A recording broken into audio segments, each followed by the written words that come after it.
جو اہل ایمان کے لیے زندگی گزارنے کا ایک بہترین ضابطہ ہے، اور یوں سمجھیں کہ ایک ٹینشن ختم کرنے کے لیے اس سے بہتر نسخہ دنیا میں کسی قوم کے پاس نہیں ہے جو اللہ نے اہل ایمان کو دیا۔ وہ کیا دیا؟ غزوہ احد میں صحابہ شہید ہوئے، بہت سارے پریشان، یہی باتیں کہ یوں کر لیتے تو یوں ہو جاتا، نبی کے مشورے پر عمل ہم نے کر لیا تو ہم مدینہ سے باہر نکل کے نہ لڑتے اور دفاع میں رہتے تو یہ کچھ نہ ہوتا۔ اسی طرح کی باتیں چل رہی ہیں، یہ نقصان وہ نقصان، یوں کر لیتے تو ایسا ہوتا، یوں کر لیتے تو ایسا ہوتا، جیسے کہ ہوتا ہے جب کوئی مصیبت آتی ہے تو پھر ہزاروں تبصرے ہوتے ہیں۔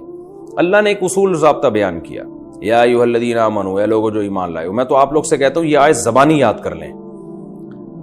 یا ایھا الذین آمنوا، اے لوگو جو ایمان لائے ہو، لا تکونوا کالذین کفروا، کافروں کی طرح مت ہو جاؤ۔ یہ باتیں کافر لوگ کرتے ہیں، تم کافروں کی طرح مت ہو جاؤ۔ کیا مطلب؟ کیسے ہو جائیں؟ فرمایا وقالوا لاخوانہم، کافر اپنے بھائیوں سے کہتے ہیں، بھائی سے مراد جو کفر میں ان کے بھائی ہیں، جیسے جو جنگوں میں لڑنے کے لیے جاتے ہیں یا سفر میں دینی بھائی ان کے، کافر اپنے دینی بھائیوں کے بارے میں کیا کہتے ہیں؟ اذا ضربوا فی الارض، کہ جب وہ ان کے دینی بھائی سفر میں نکلتے ہیں یا ویسے ہی کہیں لڑائی کے لیے چلے جائیں جنگ میں، تو کیا کہتے ہیں؟ لو کانوا عندنا، اگر یہ ہمارے پاس ہوتے، ما ماتوا، نہ یہ مرتے، وما قتلوا، نہ قتل کیے جاتے۔ یعنی وہ اس طرح کی جانے سے پہلے نہیں سوچ رہے، جانے کے بعد جب ہو گیا ہے کام، سفر میں گئے، تقدیر الہی سے موت واقع ہو گئی، لڑائی میں گئے تو لڑائی میں تو کبھی آپ قتل کرتے ہیں، کبھی آپ قتل ہو جاتے ہیں، تو یہ جب آپ نے قتل کر دیا تو واہ واہ واہ وہ قتل ہو گیا، تو پھر اس طرح کی باتیں کر رہے ہیں، کاش یہ یوں نہ ہوتا تو یوں ہو جاتے۔ تو اللہ فرماتے ہیں تم اس طرح کی باتیں مت کیا کرو، لیجعل اللہ ذلک حسرۃ فی قلوبہم، اللہ کافروں کو ان باتوں کی توفیق اس لیے دیتا ہے تاکہ ان باتوں کو ان کے دلوں میں حسرت کا ذریعہ بنائے اور افسوس کا ذریعہ بنائے، کہ ایک تو غم ہوا، مصیبت پہنچی، اوپر سے ایک اور بڑی مصیبت یہ کہ کاش یہ نہ کرتے، اس پر اور غم ہوتا ہے۔ جیسے آپ نے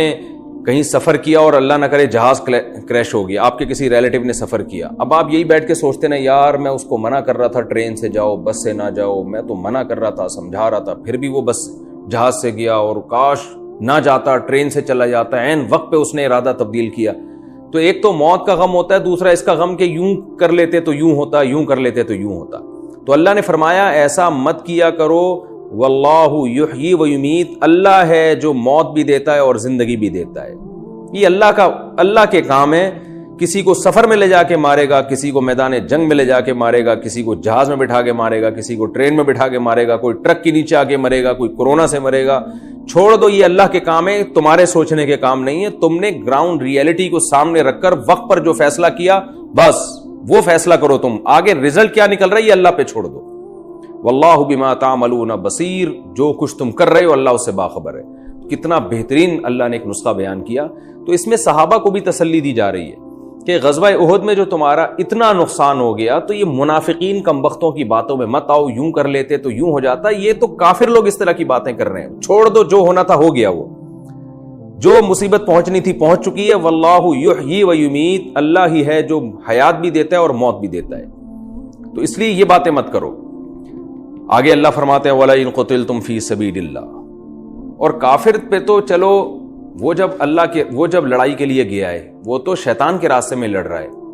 اور تم تو اللہ کے راستے میں لڑتے ہوئے شہید ہوئے ہو، تم پہ تو ویسے بھی یہ باتیں سوٹ نہیں کرتی۔ کیوں؟ وَلَئِن قُتِلْتُمْ فِي سَبِيلِ اللَّهِ، کہ اگر تم قتل کر دیے جاؤ اللہ کے راستے میں، او متم، یا ویسے ہی تمہاری اللہ کے راستے میں طبعی موت آ جائے، لمغفرۃ من اللہ، تو اللہ کی طرف سے جو تمہیں مغفرت ملے گی، ورحمت، اور رحمت ملے گی، خیر مما یجمعون، وہ بہتر ہے ان دنیا کی نعمتوں سے جو یہ لوگ جمع کر رہے ہیں۔ یعنی مسلمان تو اس لحاظ سے بھی نہیں کہہ سکتا کہ بھئی کاش زندہ رہتے، اس لیے کہ ان کو تو شہادت اور موت کے بعد جو کچھ مل رہا ہے وہ تمہارے گاڑی بنگلوں سے 1000 گنا بہتر ہے، تمہیں تو ویسے بھی یہ افسوس کرنے کی اجازت نہیں ہے۔ تو خلاصہ کیا نکلا کہ ایک تو تقدیر کا عقیدہ تم نے سوچ کے ہر غم میں سکون حاصل کرنا ہے، کام کرنے سے پہلے 100 دفعہ سوچنا ہے، جب کام ہو گیا تو اس کا جو بھی رزلٹ نکلے، چاہے وہ تمہاری غلطی پہ ہی نکلے، تو غلطی کی اصلاح تو آگے کے لیے کرنی ہے، مگر اس غلطی پہ رونے دھونا نہیں ہے کہ ہمیشہ کے لیے روتے ہی رہو اس پہ بیٹھ کے، بس توبہ کر لی، استغفار کر لی، اب آگے کے لیے سوچو، یہ سوچو یہ مقدر میں تھا اور ہو گیا، ایسا ہی ہونا تھا، ہماری تقدیر میں ایسا ہی لکھا ہوا تھا۔ یہاں تک علماء نے لکھا ہے کہ اگر آپ سے کوئی گناہ ہو جائے، آپ اچھی طرح اللہ سے گڑ گڑا کے توبہ کر لیں اس سے. لیکن شیطان کیا کرتا ہے؟ بار بار پھر آپ کو یہ کہتا ہے کہ دیکھو تم سے تو گناہ ہو گیا تھا، تم تو نیک بن نہیں سکتے، تم سے تو یہ ہو گیا تھا. تو علماء نے یہاں تک لکھا ہے کہ ایسے موقع پہ شیطان کو خاموش کرانے کے لیے